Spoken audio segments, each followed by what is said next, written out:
지금 월가의 10조 달러 메가쇼크 소문이 이미 퍼졌다는 말이 돌고 있습니다. 포트록스 금고를 까보면 금이 없을 수도 있다. 그 순간부터 금은 믿을 수 없는 자산이 되고 미국이 금을 재평가해서 비트코인을 국가 전략 자산으로 싹 쓸어 담을 수도 있다. 이런 흐름입니다. 이게 사실이냐 아니냐를 맞히는 게임으로 들어가면 대부분은 감정만 소모합니다. 그런데 레버리지하는 사람은 다릅니다. 소문이 퍼지는 순간부터 시장의 진폭이 커지고 진폭이 커지는 순간 QLD와 TQQQ는 수익보다 먼저 손실의 속도로 계좌를 흔들어 버린다는 게 핵심입니다. 여기서 QLD, TQQQ를 바로 연결하겠습니다. QLD는 나스닥 2배, TQQQ는 나스닥 3배입니다. 방향이 맞으면 빨라서 황홀합니다. 방향이 틀리면 더 빨라서 공포가 됩니다. 그러니까 이런 메가쇼크 소문이 도는 국면에서 중요한 건 내가 어떤 의견을 가졌는지가 아니라 내 포지션이 변동성을 견딜 구조인지입니다. 이 영상에서 주장하는 이야기의 큰 줄기는 이렇게 이어집니다. 미국은 전 세계가 달러를 들고 있기 때문에 미국이 배째라고 하면 다 같이 망하니? 아무도 쉽게 배째를 못한다는 논리입니다. 숫자도 같이 꺼냅니다. 전 세계 달러가 38조 달러 수준이고 미국 안에서 도는 건 6조 달러 정도, 해외로 나가 있는 게 32조 달러라는 식입니다. 그러니 미국이 극단적 선택을 해버리면 해외가 더 크게 흔들리고 결국 해외는 미국과 정면으로 싸우기 어렵다는 전제입니다. 이 전제가 깔리면 그 다음부터는 미국이 준비자산 체계를 흔드는 시나리오가 자극적으로 붙습니다. 거기서 핵심 장치로 나오는 게 포트록스입니다. 금이 실제로 있느냐 없느냐가 아니라 금이 있다고 믿었던 믿음 자체가 흔들리면 그 다음 행동이 정당화된다는 논리입니다. 금이 없다. 혹은 관리가 엉망이었다. 혹은 실물 검증이 불가능하다. 이런 프레임이 퍼지면 금 준비라는 말이 허무해지고 그 자리를 다른 준비 자산으로 갈아탈 명분이 생긴다는 겁니다. 그리고 그 다른 준비 자산으로 비트코인을 밀어넣습니다. 누가 빼돌릴 수 없는 것, 내가 보유하면 누구도 뺏기기 어려운 것, 국경을 넘어도 옮길 수 있는 것, 이런 서사를 비트코인에 붙입니다. 여기서 한 단계 더 나갑니다. 미국이 비트코인을 사려면 돈이 필요한데 그 돈을 어디서 만들 것이냐? 그때 금 재평가가 등장합니다. 영상 내용 흐름을 그대로 풀면 이렇습니다. 미국 금 보유량이 장부상 8,000톤으로 잡혀있고 그 금을 평가한 가격이 아주 낮게 적혀있는 증서가 있다는 식입니다.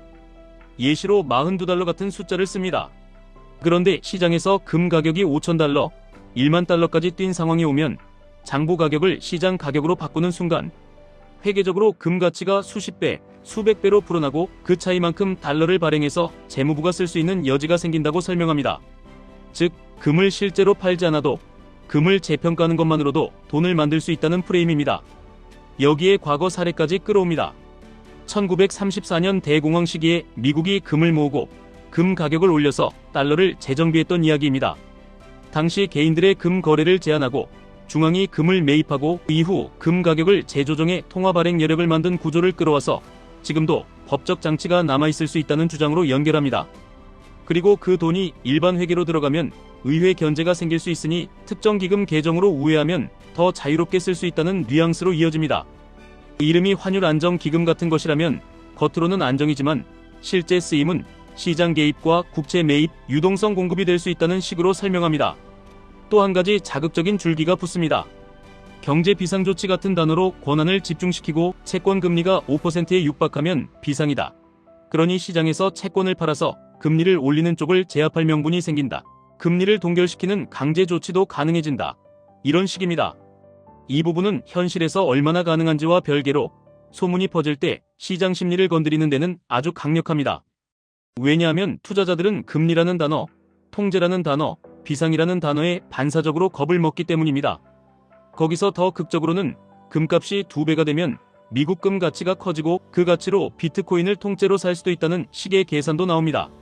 예를 들어 금값이 1만 달러가 되면 금 시가총액이 40조, 50조가 되고 그중 미국이 가진 8,000톤이 1조, 2조 달러급이 될 수 있다. 비트코인 시총이 2조 달러가 안 되면 전량 매입도 상상 가능하다.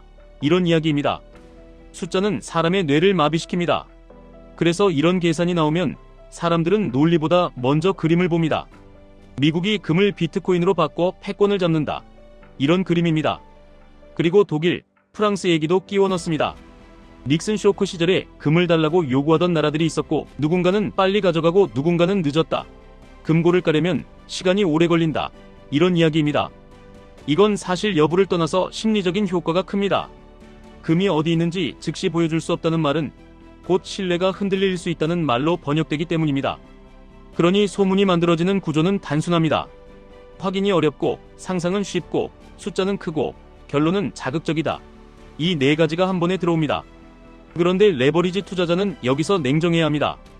이 소문이 실현되면 비트코인이 오를지, 금이 오를지, 달러가 흔들릴지, 그건 각자 다른 시나리오가 나올 수 있습니다. 하지만 공통으로 확률이 높아지는 건 하나입니다. 변동성이 커진다. 변동성이 커지면 나스닥이 휘청인다. 나스닥이 휘청이면 QLD TQQQ는 바로 체감이 온다. 그래서 이 소문을 듣고 비트코인만 보시면 안 됩니다.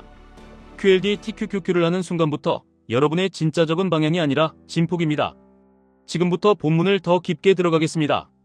이런 소문 국면에서 나스닥을 흔드는 축은 세 가지입니다. 채권 금리, 달러 강세, 유동성 기대입니다. 채권 금리가 오르면 성장주의 할인율이 올라가면서 밸류에이션이 눌립니다. 특히 빅테크와 나스닥은 금리에 민감합니다. 달러가 강해지면 글로벌 자금이 안전자산으로 쏠리면서 위험자산이 흔들립니다. 공포가 오면 달러가 강해지는 장면이 자주 나옵니다. 유동성 기대는 반대로 작동합니다. 금을 재평가해 돈을 만들고 국채를 사주고 시장을 떠받친다. 이런 내러티브가 돌면 또 위험자산이 반등합니다.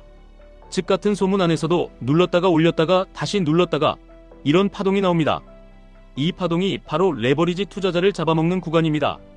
방향을 맞춰도 중간 변동에서 손절하거나 추가 매수하다가 탄이 떨어지거나 멘탈이 깨져서 이탈합니다. 그게 레버리지의 함정입니다. 그래서 QLD TQQQ를 이렇게 나눠서 생각하셔야 합니다.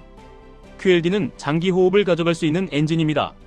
물론 입에도 쉬운 게 아니지만 그래도 장기 적립식 구조를 만들 여지가 있습니다. TQQQ는 전술 무기입니다. 평소엔 칼집에 넣어야 합니다.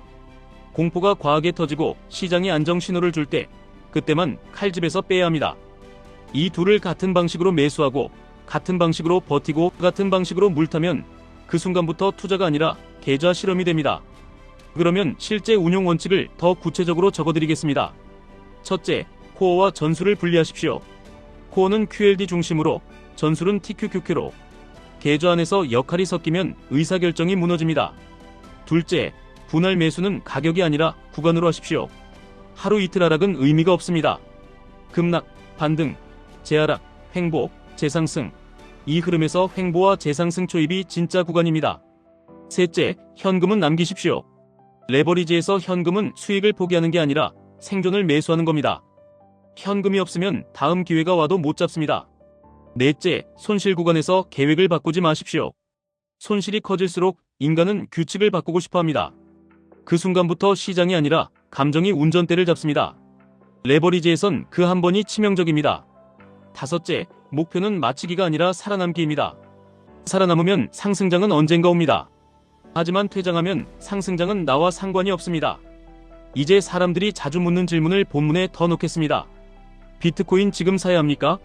소문을 보고 사고 싶어졌다면 그건 매수 신호가 아니라 흥분 신호일 가능성이 큽니다. 흥분으로 매수하면 흥분이 식을 때 매도하게 됩니다. 비트코인을 할 거면 소문이 아니라 내 원칙으로 하셔야 합니다. 그리고 QLD TQQQ를 병행하는 분이라면 비트코인 매수보다 먼저 나스닥 포지션의 구조부터 점검하셔야 합니다. 한쪽이 흔들릴 때 다른 한쪽까지 같이 흔들리는 구조면 소문 하나에 계좌 전체가 흔들립니다. 금이 폭등하면 나스닥도 같이 오릅니까? 그렇지 않은 경우가 많습니다. 불안이 커질 때 금이 오르고 성장주가 눌리는 장면이 더 흔합니다. 그러니 금 얘기가 커질수록 QLD TQQQ는 더 조심해야 합니다. 금이 오른다고 나스닥이 안전해지는 게 아닙니다. 그럼 이런 소문 국면에서 QLD TQQQ는 언제가 기회입니까? 공포가 가장 클 때가 아니라 공포가 지쳐갈 때입니다. 뉴스가 가장 시끄러울 때가 아니라 뉴스가 조용해질 때입니다. 급락 이후 반등이 한번 나오고 다시 한번 흔들고 그 다음에 변동성이 줄어드는 구간이 옵니다. 그때가 진짜 기회의 문입니다. 그 문 앞에서 분할로 들어가면 엔진이 됩니다. 그 문이 열리기도 전에 뛰어들면 폭탄이 됩니다. 마지막으로 이 소문을 레버리지 투자 관점에서 한 문장으로 정리하겠습니다. 메가쇼크 소문은 진실 여부보다 먼저 변동성을 키우고 변동성은 QLD TQQQ 투자자의 규칙을 시험합니다. 규칙이 있으면 기회가 되고 규칙이 없으면 퇴장 사유가 됩니다. 오늘 여러분이 해야 할 건 뉴스 해석이 아니라 계좌 구조 점검입니다. 코어는 무엇인지, 전술은 어디까지인지, 현금은 얼마인지, 분할 기준은 무엇인지, 반등 때 줄일 기준은 무엇인지. 이걸 오늘 적어두시면 내일 어떤 소문이 와도 계좌가 흔들리지 않습니다.